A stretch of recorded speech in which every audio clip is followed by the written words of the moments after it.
শেষ করে দিব। একজন ইহুদি তার সন্তানকে বারবার বলছিল, সন্তান, শুনতেছেন?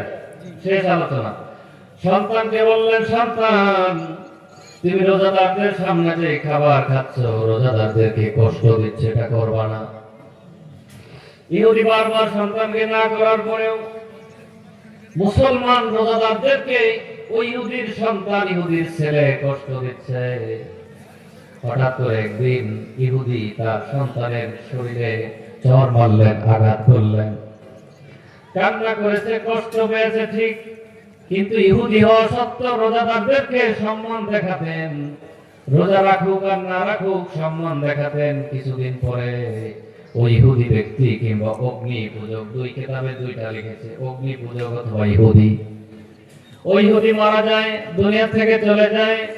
এলাকার সবচেয়ে ভালো যে আলেম ছিলেন, হক্কানি আলেম, স্বপ্নে দেখলেন ওই ইহুদি মারা যাওয়ার পরে কবরে শান্তিতে আছে, জান্নাতের নিয়ামত কবরে ভোগ করতেছে।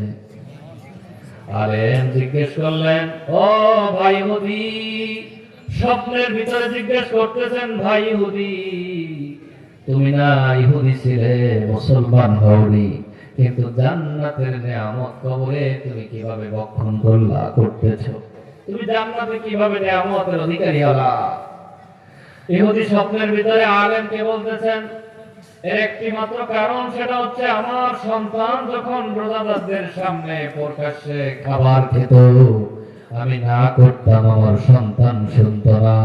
এমন অবস্থায় আমার সন্তানকে একদিন আমি চর মেরেছিলাম, আঘাত করেছিলাম, থাপড় মেরেছিলাম, যেই কারণে রব্বুল আলামিন খুশি হয়ে গিয়েছেন। আর আমার মৃত্যুর সময়, আমার ইন্তেকালের সময় যখন এসে যায়, রব্বুল আলামিন তখন আমার সাকারাতুল মাউত, মৃত্যুর সময় কালিমা নসিব করেছে, আমি মুমিন ইমানদার হিসেবে দুনিয়া থেকে বিদায় হয়েছি।